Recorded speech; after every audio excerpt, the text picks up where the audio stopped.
주에 에베소서의 말씀을 중심으로 해서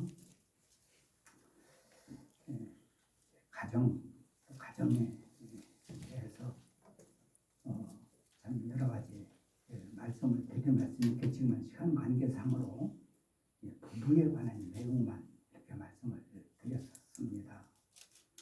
그런데 에베소서를 보면은 거기에 부부에 관한 이야기, 부모와 자녀들에 대한 이야기, 또 직장에 관한 이야기, 또 사회에 관련된 이야기, 여러 가지 이야기가 쭉 5장, 6장에 이렇게 담겨 있는 것을 보게 되고요. 골로새서도 마찬가지고요. 이렇게 나오는 걸 보게 됩니다만은 그런 내용들을 말할 때 우리가 지난주에도 확인해 봤습니다만은 단순히 세상에서 어떤 가르침이나 교육이나 세상에 어떤 특별한 전문적인 기관이 없기 때문에 그 역할을 대행하기 위해서 성경이 말하고 있는 것이 아니라 성경에서 그렇게 이 가정에 관해서 여러 가지 얘기를 하는 의도가 뭐냐면 교회를 위함이다. 그리스도와 교회의 관계다 라고 하는 것으로 말씀하고 있음을 보게 되지요. 그런데 이 그리스도와 교회의 관계를 두고 이렇게 여러 가지 측면에서 말씀을 하고 있는데 이런 말씀들을 이렇게 참 함께 은혜를 나누려고 하는 가운데서 우리가 빼놓을 수 없는 것이 있다면 뭐냐면 성도와 목사의 관계거든요. 예.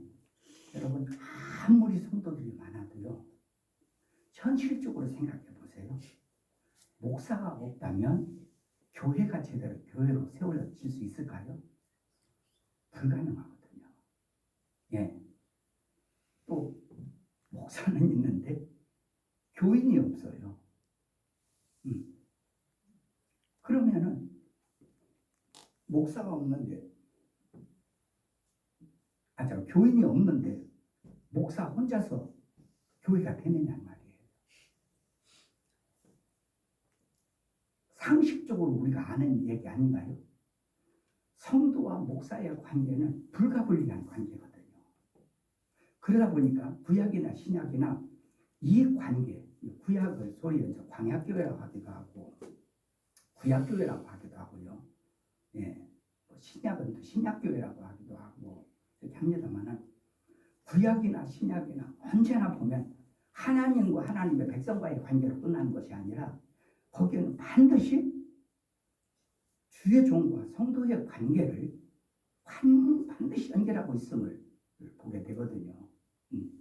이런 관계에 있어서 이제 5월 그 가정의 달을 이렇게 우리가 보내면서 한 번쯤 성도와 목사의 관계에 대해서 한 번쯤 우리가 생각하고 넘어가는 그것이 좀 바람직하지 않을까 이런 생각이 들어서 사실은 오늘 교리 설교를 하려고 준비해놨다가 그래서 그거보다는 이런 차제에 이런 말씀도 한 번쯤 더 우리가 함께 공유해보는 것이 필요하지 않나 생각이 들어서 오늘 성도와 목사의 관계에 대해서 말씀을 함께 나누고자 합니다.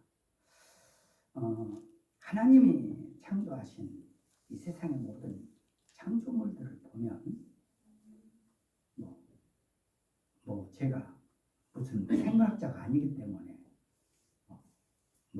세상에 하나님의 창조물을 다 알 수는 없습니다만은 대다수가 누구의 도움 없이도 얼마든지 세상에 태어나면서부터 스스로 잘 자라고 또 스스로 자기의 삶을 영위해 나가는 모습들을 우리가 보게 됩니다.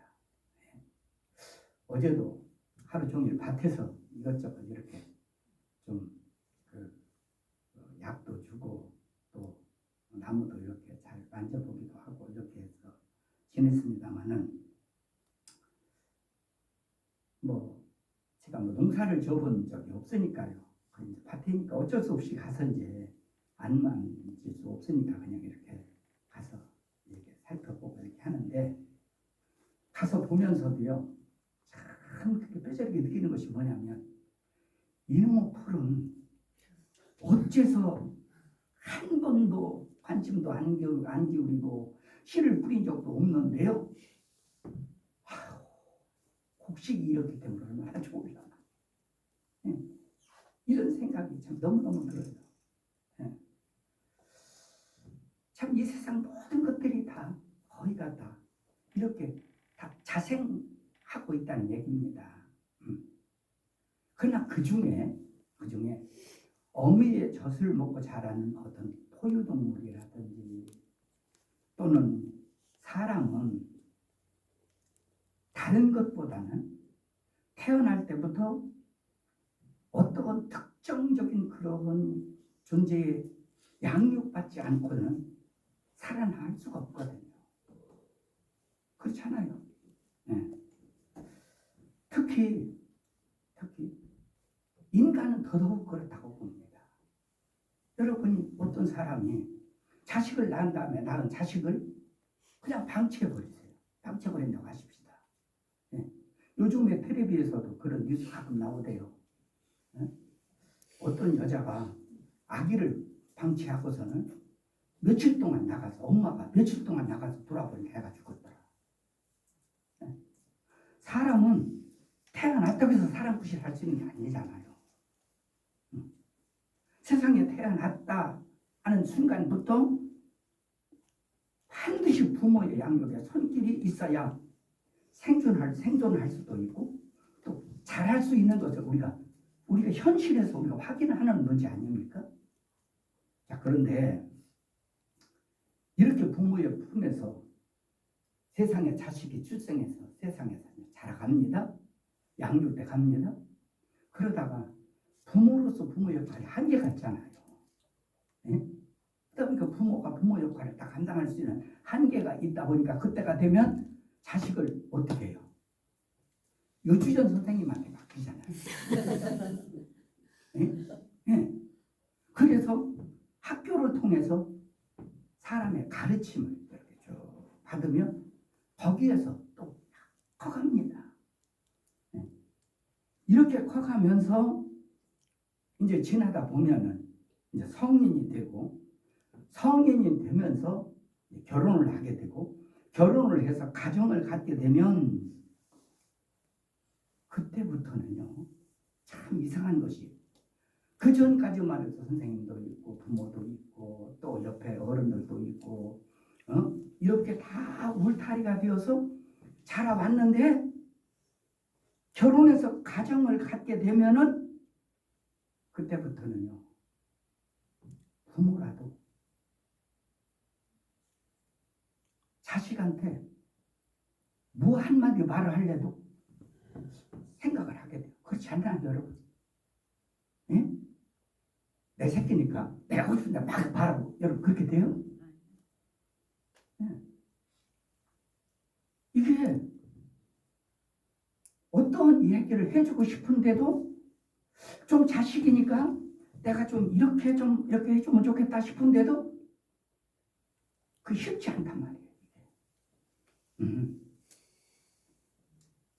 막상 어떤 얘기를 자식한테 해준다고 하십시다.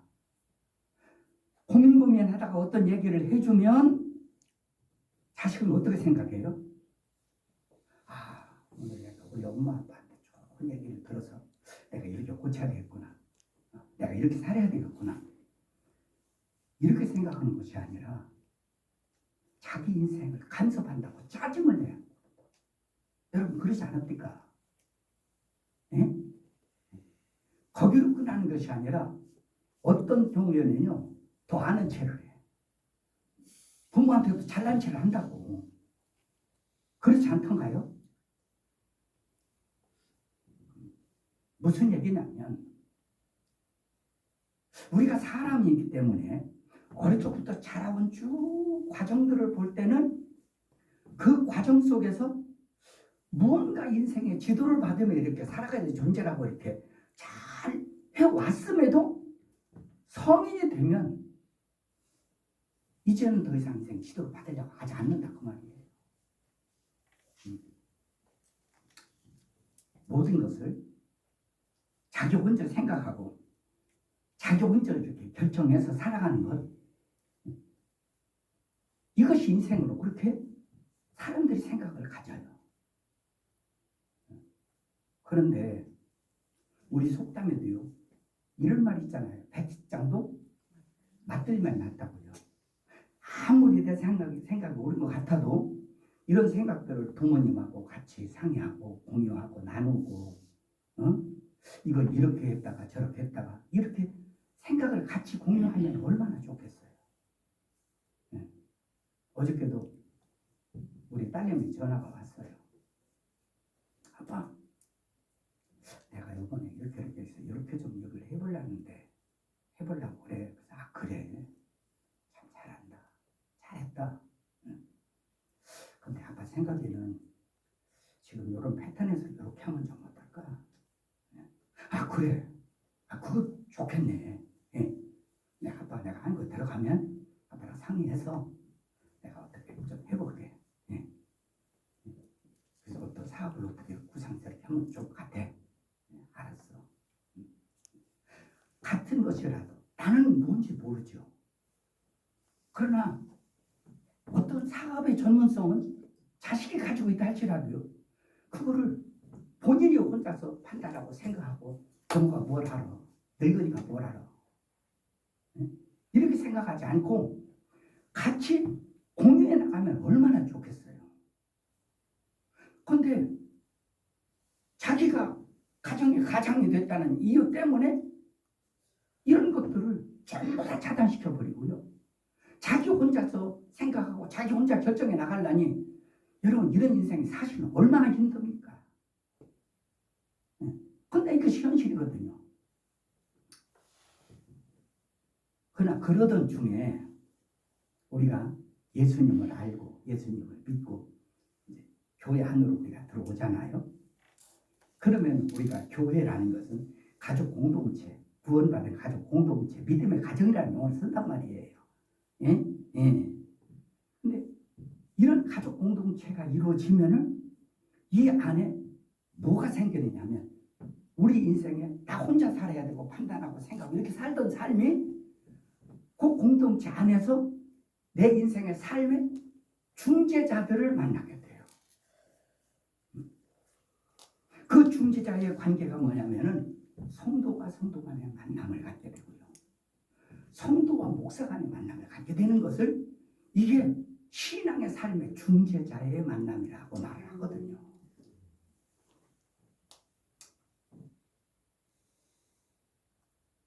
그런데 또 그런 만남이 어떤 선을 지켜야 되고 어떤 한계를 지켜야 되는데, 그 만남이 어떤 선을 벗어나고 한계를 벗어나면 무슨 문제가 생기냐면, 성도들이 성도들 간에 잘못했다가 사기를 당하는 경우가 많아요. 저도 그런 얘기를 여러 번 목회하면서 들어봤어요. 내가 전에 교회에 나갔는데 내가 그 장로님을 믿고 장로님 같이 살아갔다가 내가 사기당했다. 난 장로가 사기칠 줄 몰랐다. 또 어떤 분은 내가 목사님이라서 목사님을 믿고 목사님이 하자는 대로 목사님 따랐더니 목사님한테 사기당했다. 이 이야기를 내가 몇 번 들었어요.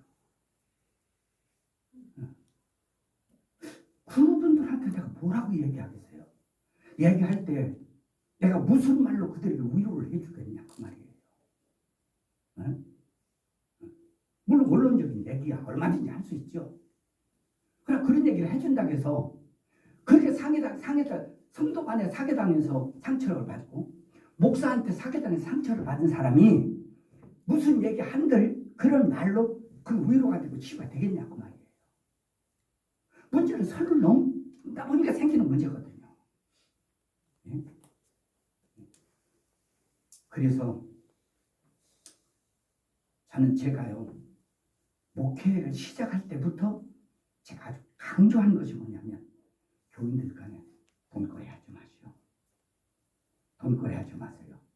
돈이 결부된 어떤 직장도 교인들이 가지면 안 돼요.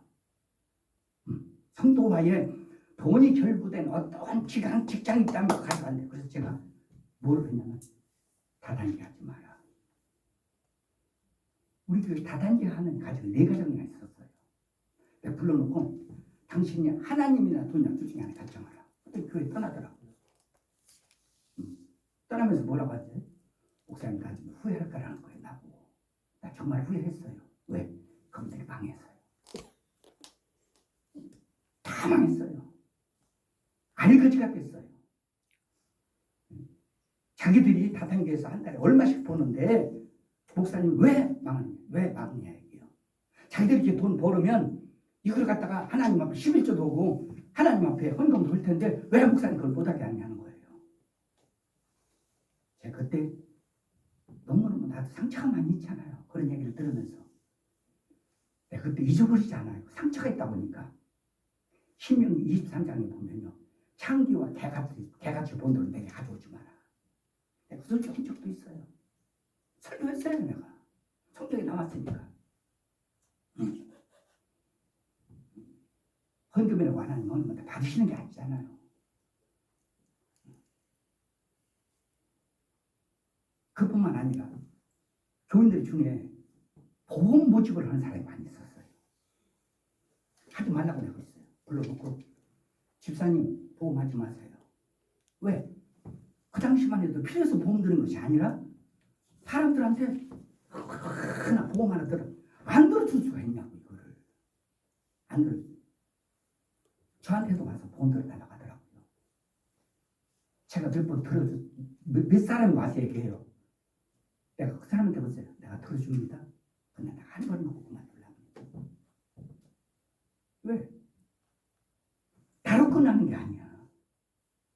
나로 끝나는 게. 교인들 다 그렇게 해서 교회를 망쳐버려요.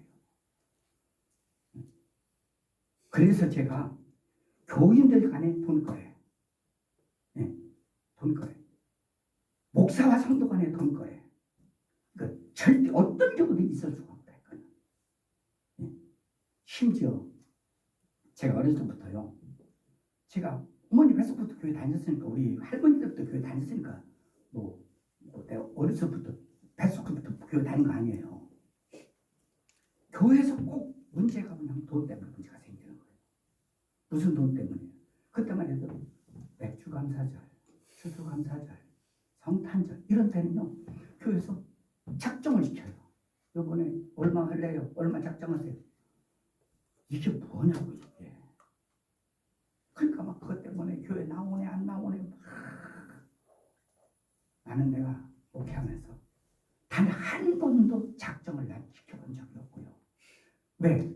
그게 내가 볼 때는 그게 내가 바르게 하는 거다라고 해서 그런 것이 아니라 성경적이지 않기 때문에 그래요.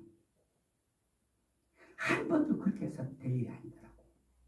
안 했어요 저는. 그렇게 안 해도 하나님 필요할 때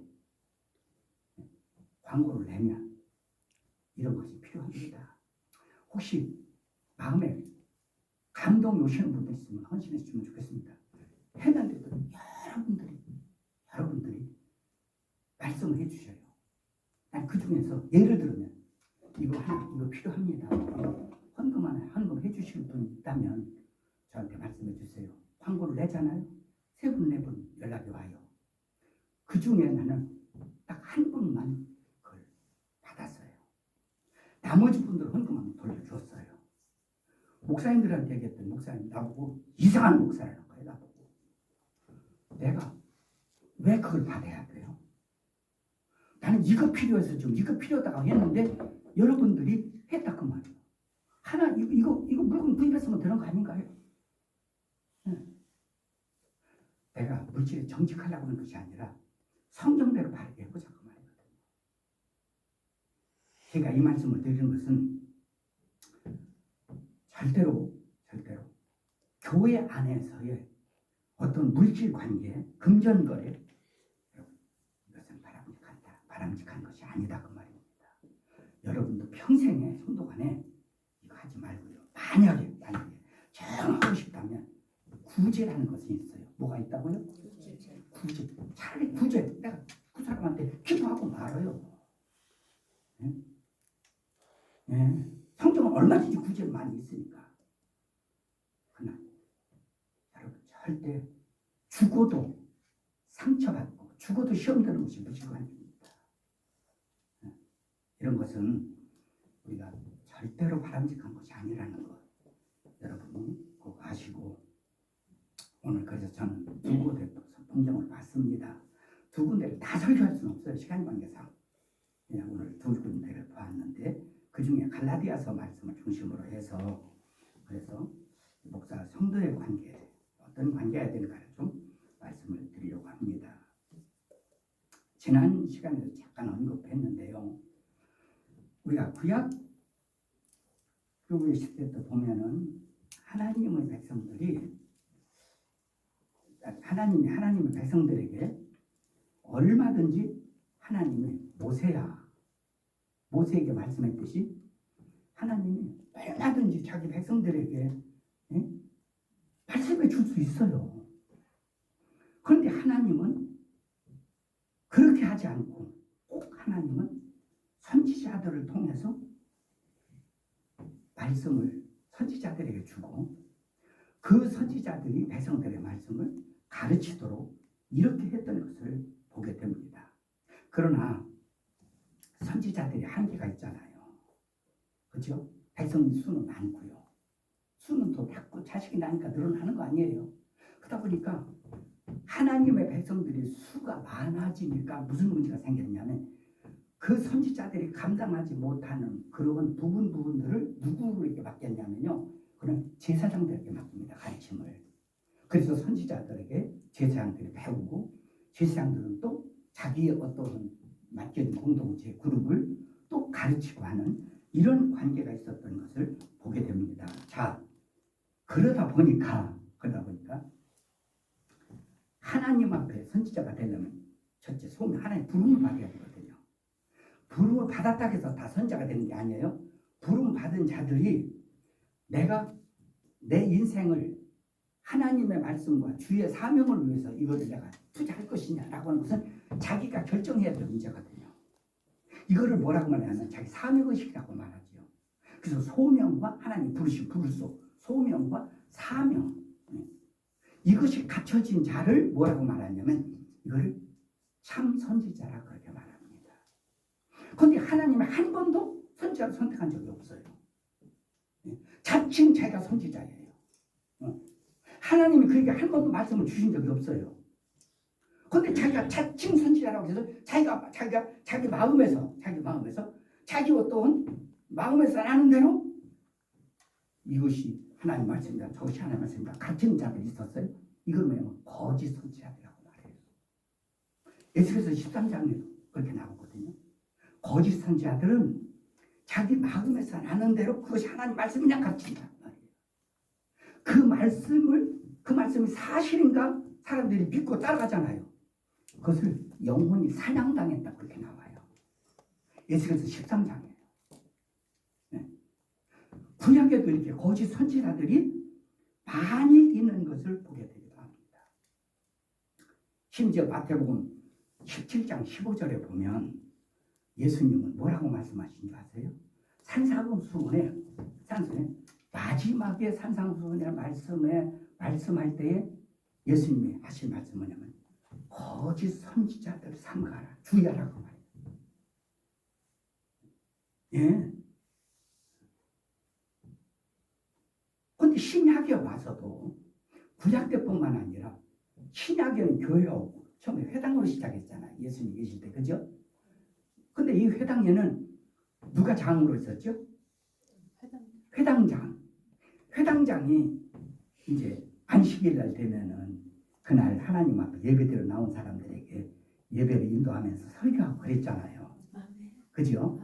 이 회당장이 있어서 회당장의 가르침을 받은 것을 알 수가 있고요.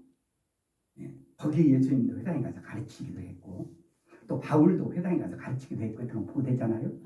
예, 그런데 그러던 중에 예수님 마지막 승천하시기 직전 제자들을 불러놓고 마태복음 28장 19절에 보면은 너희는 모든 족속으로 제자를 삼으라 라고 말씀하셔요. 제자를 삼으래요. 예. 누구의 제자를 삼으라고 하느냐 하는 문제는 이제 차후에 생각해 볼 일이고, 거기 제자를 삼으라는 것이 예수님의 제자를 삼으라는 건지 아니면 이 사도들이 제자를 삼으라는 것인지 우리가 성경의 문맥에서 그것을 우리가 살펴봐야 될 문제겠죠. 그죠? 그런데 제자를 삼는 원리를 세 가지로 말합니다. 첫째, 세례를 줘라. 세례. 그 다음에 내가 너희에게 분부한 모든 걸 가르쳐라. 세 번째, 우리가 그걸 지키게 하라. 이렇게 말해요. 이게 제자 삼는 원리예요. 이것이. 이 말은 무슨 얘기냐? 목사가 성도들에게 설교만 하는 것이 아닙니다. 가르쳐? 그 다음 뭐 하라고요? 지키게 하라. 삶을 관여하라 그 말이거든요. 물론 삶을 관여하되 선을 지켜야 되죠. 선을. 자, 그뿐만 아니라 우리가 베드로전서 5장 봤습니다. 여기 2, 3절에도 보면은 뭐라면 장로들에게 말합니다. 목사들에게 말하는 얘기죠. 목사들에게 억지로 하지 마라. 또 주장하는 자세로 하지 말라. 이 이야기는 무슨 얘기냐면 여러분, 목사가 성도들을 가르치고 지키게 하는 일에 목사가 협박하고 막 공갈치고 막 이렇게 해서 따라온지는 몰라도 여러분, 그렇게 해서 되는 일이겠습니까? 이 말은 성도들의 허락지 않은 목사가 개입할 수 없는 일이다라는 면도 되지 않을까요? 그렇잖아요. 억지로나 부득이함으로 하지 마라. 주장하는 자세로 하지 마라. 이 말은 성도들이 허락지 않으면 목사는 개입할 수가 없다는 그런 뜻도 된다 그 말입니다. 그렇지 않겠어요? 그런데 여러분, 성경에 나오는 말씀들도 뭐 우리가 오늘 두 군데 봤지만 사실 사복음서에도요, 주의종과 성도의 관계는 여러 가지로 묘사하는 걸 많이 보게 됩니다. 예수님과 구원받은 성도들에 관해만 얘기하는 게 아니에요. 사복음서에도요, 이게 소위 오늘날 목사들과 성도의 관계에 대해서도 참 여러 가지 면에서 많이 얘기를 다루고 있는 걸 보게 되거든요. 그거를 다 얘기를 하기가 쉽지 않으니까 말씀을 못 드리는 것 뿐이에요. 그런데 이렇게 성경에 여러 군데 나오는 말씀들을 보면 성경적으로나 또는 제가 40여 년 이상 목회하면서 그 목회에서 거기서 제가 경험한 경험적으로 볼 때에 성도들에게는요, 목사와 삶을 함께 공유하는 것이 난 성도들에게 큰 복이라고 생각해요. 예. 사실 교인들이 많으면 목사가 일일이 개인의 어떤 삶을 터치할 수가 없어요. 적당한 사이즈가 되어야 목사가 성도들과 삶을 공유할 수 있는 것이지, 물론 적다 할지라도 성도들이 오픈하지 않으면 뭐 목사가 가까이 가는 것은 한계가 있는 거니까요. 그렇기도 하긴 하겠지만, 그러나 나는 그래요. 사실 이게 그렇습니다. 목사가 성도들에게 어떤 관계를 갖고 삶을 공유한다라고 할 때 거의 좋은 얘기는 별로 안 나와요. 어떤 고민이 있고 문제가 있고 어떤 일 갈등이 있고, 예? 이런 문제가 있을 때 이런 문제를 혼접한다고 생각하고 풀어가기 쉽지 않잖아요. 예. 이런 때 우리가 물론 누구 상담자 찾아가서 얘기할 수도 있겠죠. 그러나 그거보다 목사와 성도가 이런 문제를 함께 풀어갈 수 있는 그런 성도들이라면요, 난 참 그게 복이 된다 생각이 들어요. 목사 입장에서도 참 그게 쉬운 일도 아니고 굉장히 힘든 일입니다. 예. 어떤 때는 저도 제가 집에서 사모님한테 팔자 타령할 때 내가 무슨 팔자로 내가 실제로 그랬어요, 제가. 예. 예. 그러나 이걸 사명으로 여기니까요. 이걸. 예. 이게 참 필요하거든요. 그저 목사 입장에서 설교하고 가르치면 가르치고 그저 적당한 거리 두고 그럼 편해요. 뭐 신경 쓸 게 뭐가 있어요. 그냥 그것은 양과 목자의 관계가 아니라고 생각합니다. 성경은 아까도 베드로전서 5장 봤습니다만은 목사와 성도 사이를 양과 목자라고 그랬잖아요. 여러분 왜 이 이야기를 이렇게 설명했겠어요? 왜? 예? 예.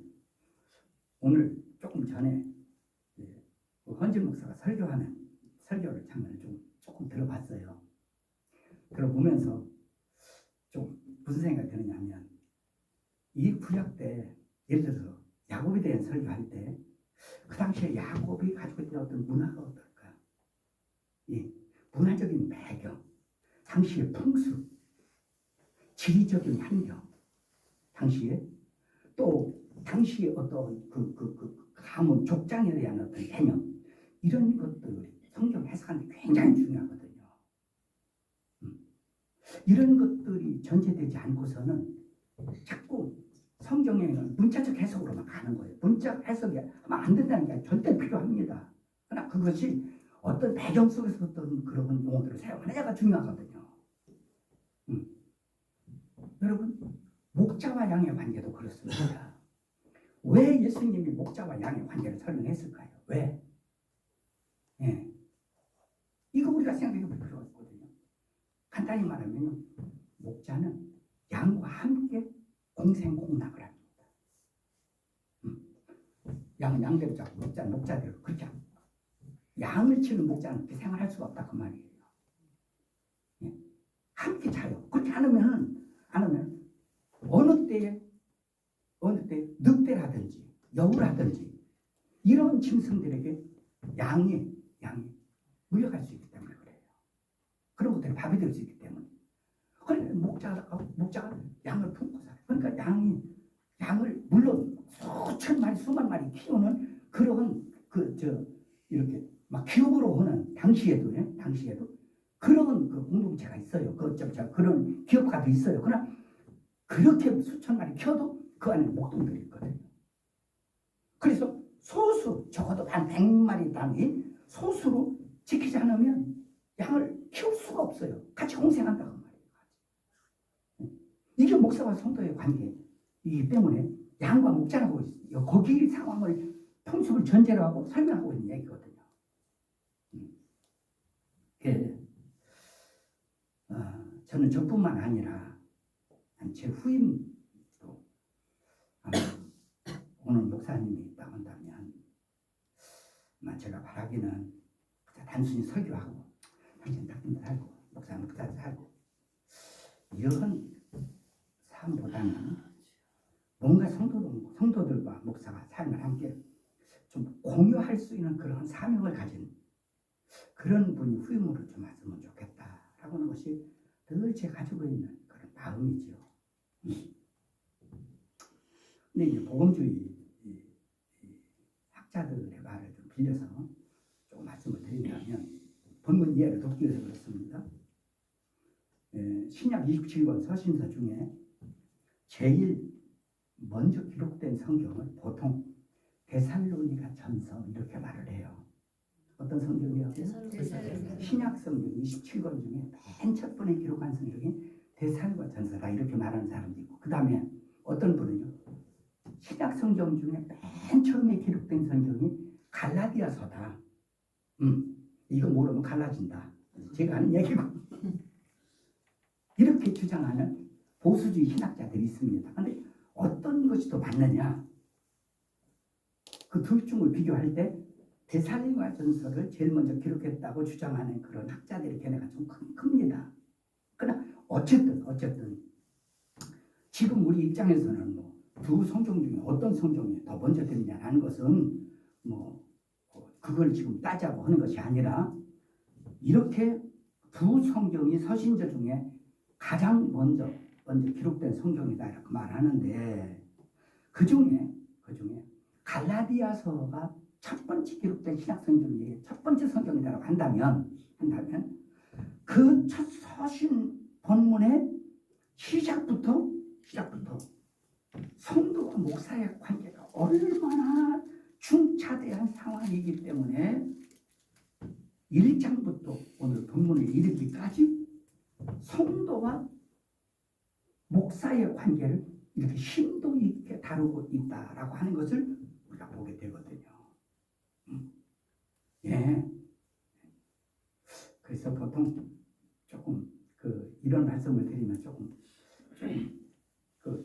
문자를 쓴다 할지 모르겠지만 우리가 율법이 무엇이고 복음이 무엇이냐라는 것을 알려면 최소한 이 갈라디아서와 로마서를 알아야 분별할 수 있다고 저는 그렇게 생각이 들어요. 저만 그런 것이 아니라 모든 보수주의 신학자들이 그런 견해를 가지고 있습니다. 또 내용을 분석해 보면 사실이 맞는 것 같아요. 저도 그 주장을 저도 같이 가지고 있습니다. 그런데 이 갈라디아서를 보면요, 당시에 이제 갈라디아서가 처음 기록한 성경에 대한 전제를 하고서 말씀드리는 겁니다. 소위 당시에 유대주의자라고 하기도 하고요, 유대주의자 또는 율법주의자라고 하는 그런 거짓 교사들이 교회 안에서 변질된 복음을 가지고 가르친 일이 상당히 많았다는 사실입니다. 얼마나 이 사실이 교회에 활기를 치고 있었냐면요. 예, 얼마나 그 수가 많은 줄 아세요? 설교 시간에 좋을 정도로 수가 많았다는 얘기예요. 자, 이 갈라디아서 1장 1절부터 6절까지 보면은 1장 6절에서 8절까지 말씀을 보면은 바울은 이렇게 말합니다. 내가라고 말해요. 바울은 하나님이 그렇게 말하지 않아요. 즉 다시 말해서 지도자에 대한 권위를 자기를 중심으로 세워서 지도자에 대한 권위를 세웁니다. 갈라디아 교회에 다시 말씀드립니다. 갈라디아서 1장 6절에서 8절을 보면 시작부터 그렇게 얘기하는데 뭐냐? 내가 너희에게 전한 복음 외에 다른 복음을 전하면 하늘로부터 온 천사라도 저주를 받을지니라고 여러분 강력하게 선언하고 있습니다. 네. 이렇게 만약에 갈라디아서가 첫 번째 편지라고 한다면, 첫 번째 서신이라고 한다면 초대교회로부터 오늘의 일까지 가르치는 그런 자의 역할이 얼마나 중요하게 그 내용을 쭉 이어가다가 오늘 본문에 와서 말씀을 가르치는 자와 말씀의 가르침을 받는 자에 대한 관계를 여기서 아주 구체적으로 설명하고 있다는 것만 봅니다. 그만큼 관계가 중요하다는 얘기예요. 왜요? 왜? 여러분 보세요. 이게 어느 목사의 가르침에 따라서 사람들 신앙은 그런 방향으로 가게 돼 있어요. 신앙. 어떤 사람은 그런 전에도 그런 말씀드렸는데 어떤 사람은 장로교회는요 예수님 믿는 것이 아니라 칼빈을 믿고 있대요. 정말 무식한 소리예요. 그러면 예수님이 바울을 이 갈라디아 교회에 보냈어요. 바울이 가르칩니다. 그러면 갈라디아 교인들이 예수님 믿습니까? 바울을 믿습니까? 그 말도 안 되죠. 우리 신앙은 반드시 누구에 의해서 가르침을 받는 중재자를 통해서 우리가 복음을 갖게 되잖아요. 네? 그러면 예를 들어서 감리교 교인들은 알미니안 믿네? 알미니안으로. 왜? 알미니안 신학을 따르니까. 그럼 말 같지도 않은 소리거든요. 네? 자기가 혼자 독하게 해요? 여러분 그게 이단이야 그게. 자기 혼자 성경을 깨달았다고요? 예수님은 가르쳐주지 않아. 배워서 얻는 거예요. 믿음은 들으면서 산다고 했잖아요. 네. 여러분 그런 사람이 신앙하는 거 절대 여러분 비록 우리 교회에서 어떤 일이 있어 떠나서 신앙생활을 한다 할지라도 여러분이 이런 사람 말을 들으면 안 돼요. 이런 일 따르면 안 되는 거예요. 이거는. 네. 제가 목회하면서 그래도 내가 늘 생각해 보냐면 나는 공부를 안 하고 목회하면 좋겠다. 공부만 하고 목회했으면 좋겠다. 늘 시간 있으면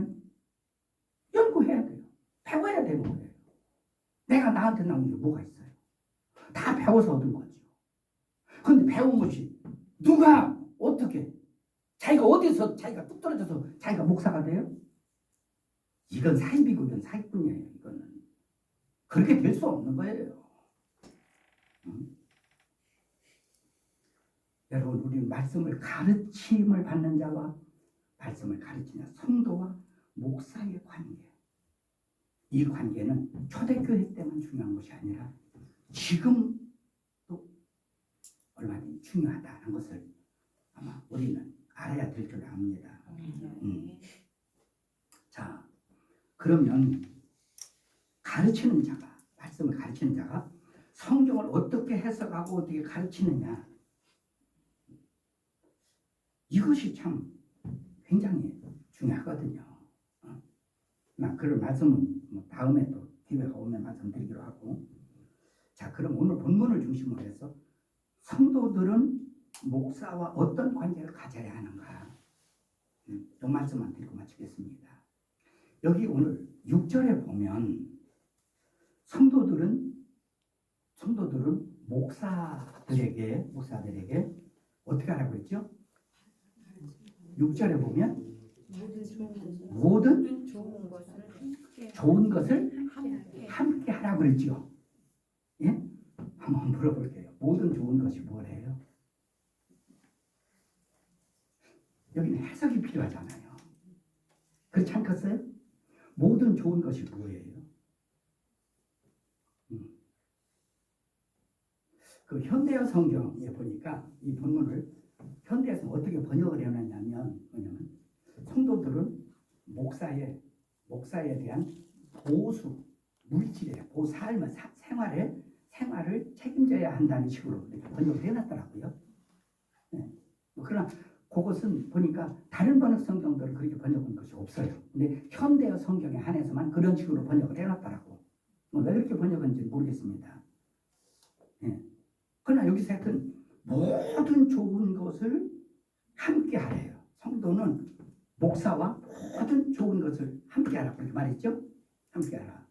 여러분, 이것은 무엇을 얘기하는가? 모든 좋은 것이 뭐냐? 저는 이 말씀은 물질이다, 뭐다. 이걸 얘기하는 것이 아니라, 저는 이 말씀을 하면 성도와 주의 종의 관계가 좋아야 된다. 이거를 이렇게 표현했다고 저는 그렇게 봅니다.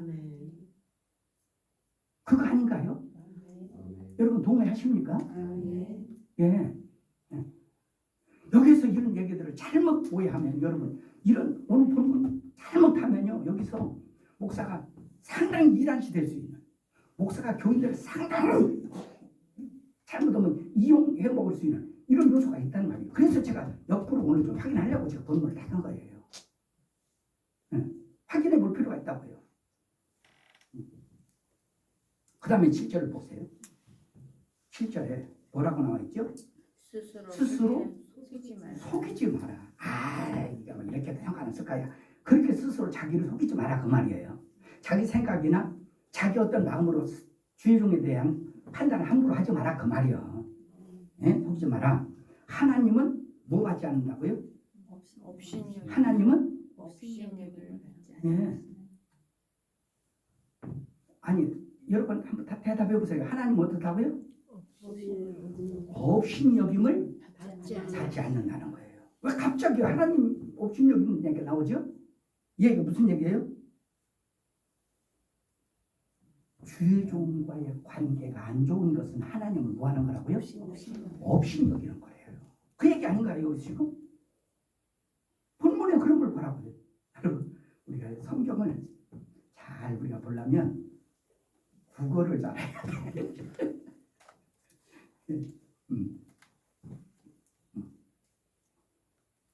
그리고 오늘 바울은 주의 종들과 성도의 관계에 대해서 좋은 것으로 함께 하라는 말씀을 해놓고는 농사짓는 것에 대해서 비유를 들어서 말합니다.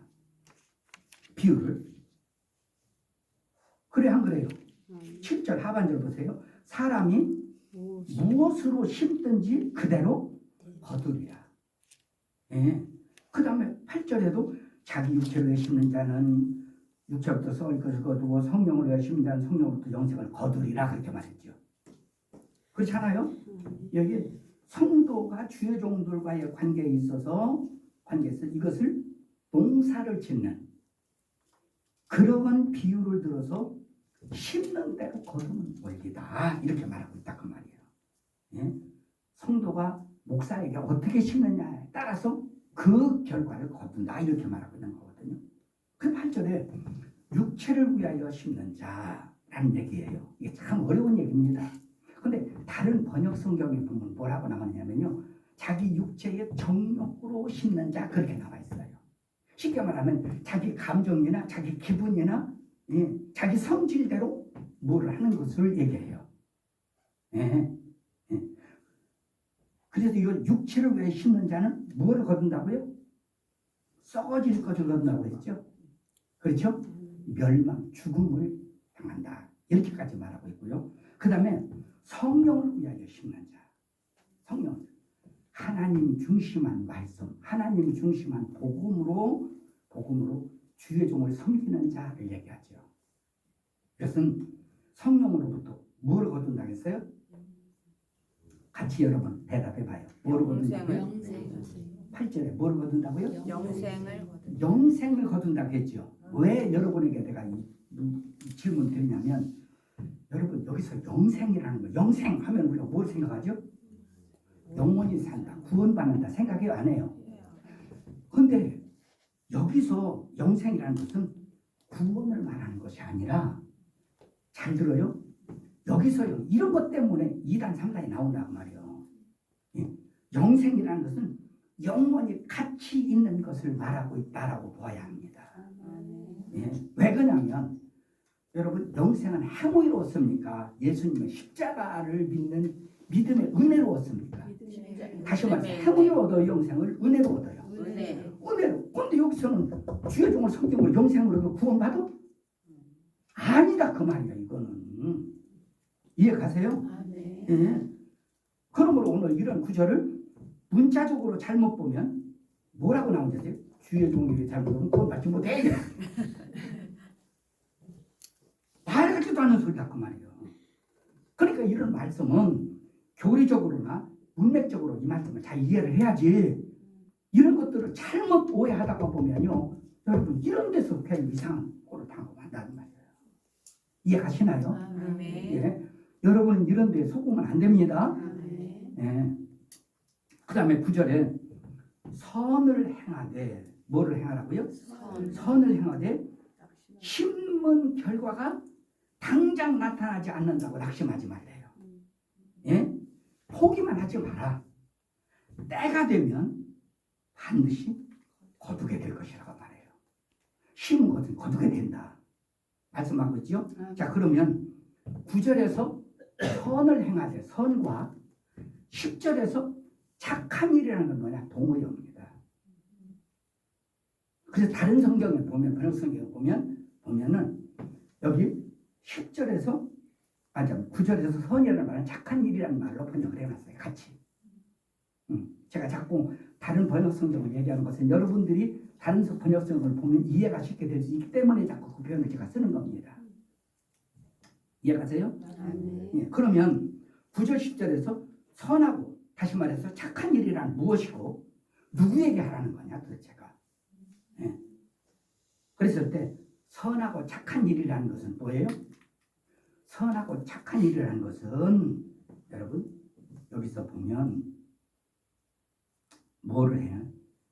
좋은 것으로 함께하라, 심어라, 예? 심은 대로 거둔다, 예? 때가 이르면 거둔다, 이런 얘기를 한 것으로 볼 때 여기서 선하고 착한 일이라는 것은 뭐냐면 주의 종을 잘 섬기는 일을 얘기하는 것이라고 볼 수 있겠죠. 그죠? 그래 한 거예요. 예. 근데 주의 종뿐만 아니라 더 나아가서 여기 보면은 10장 마지막 하반절에 보면은 믿음의 가정들에게까지 이렇게 해야 되지 않겠는가까지라도 확대시켜서 말하는 겁니다. 그러나 이 내용의 본질은 믿음의 가정들에 대한 내용이 본질이 아니라 주의 종과의 성도와의 관계를 두고 얘기한 것을 우선순위로 생각하라는 말씀이겠죠. 그죠? 자, 그러면 10절에 언제 섬기라고 했죠? 기회 있는데. 언제? 기회 있는. 기회 있는 대로 섬기라고 그랬죠. 자, 제가 옛날에 설교를 할 때 기회라는 말, 때라는 말에 헬라어 단어 두 개가 있다고 말씀드렸어요. 크로노스와 카이로스라는 용어가 있다고 말씀드린 설명을 드린 기억이 나죠? 네. 여기서 기회라는 것은 어떠한 상황이 주어지면 이라는 말이 아닙니다. 이 말을 만들어서라는 말입니다. 거의 다 성경에서는 기회라는 말은요, 만들어서라는 말이 거의 대다수예요. 내가 만들어야 돼요. 가만히 있으면 때가 되면 내가 그런 기회가 주어지면, 상황이 주어지면 내가 그렇게 하지만 그게 아니라는 얘기예요. 그런 뜻이거든요.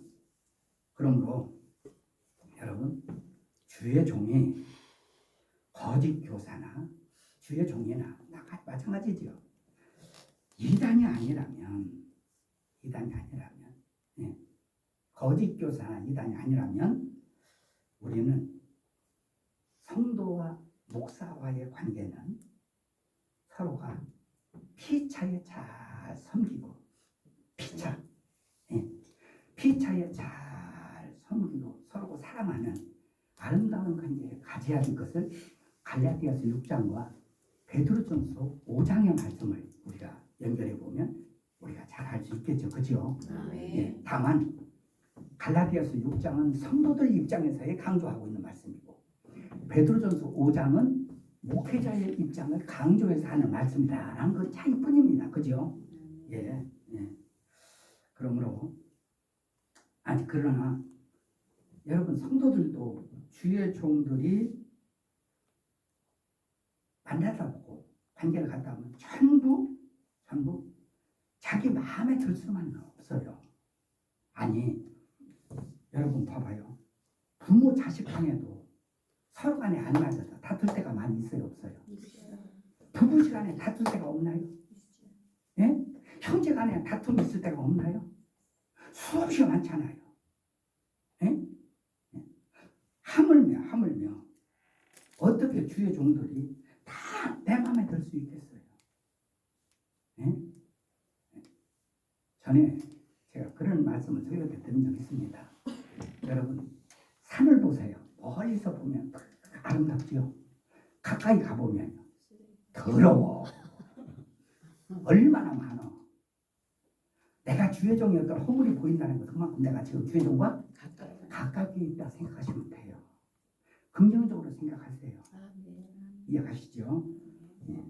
그래서 주의 종과 성도의 관계라고 할 때 여러분 우리 주의 종이라는 이유 때문에 나는 여러분들은 주의 종과 여러분과의 관계가 좋은 관계를 가졌으면 좋겠어요. 꼭 부탁을 좀 드립니다. 네. 왜냐하면 주의 종을 잘 섬기게 되면 오늘 얘기해요. 반드시 축복을 거두게 될 것이다. 공짜가 없다 그 말이에요. 네? 이건 사라지거나 물거품이 아니라 그 말이에요. 영생이라는 말을 쓰면서 영원한 가치 있는 것을 거두게 될 것이다. 이렇게까지 여기서 말씀하고 있는 것을 볼 때에 여러분 우리는 주의 종을 잘 섬겨서 저한테 잘하는 얘기가 아니다. 그 설교하면서 이상하게 또 오해하지 마시고 어쨌든 주의 종이라는 명분 때문에 주의 종을 잘 섬겨서 우리가 복받는 성도들 되기를 예수 이름으로 축원합니다. 기도하시죠. 하나님 오늘 주의 종과 성도의 관계에 대해서 말씀을 우리가 확인해 봤습니다.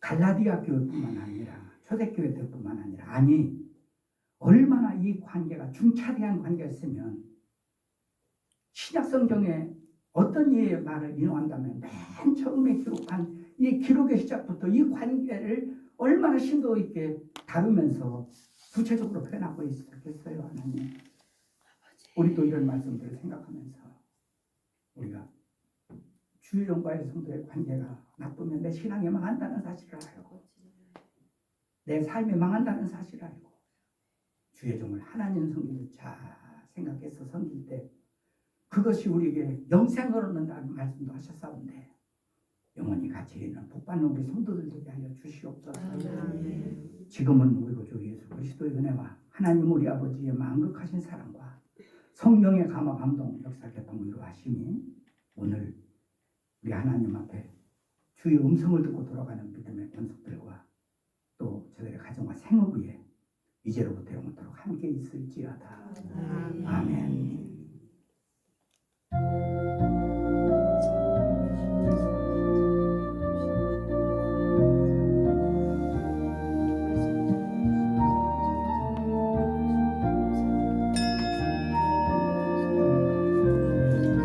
감사합니다. 제가 광고 하나 드릴게요. 오늘 점심은 그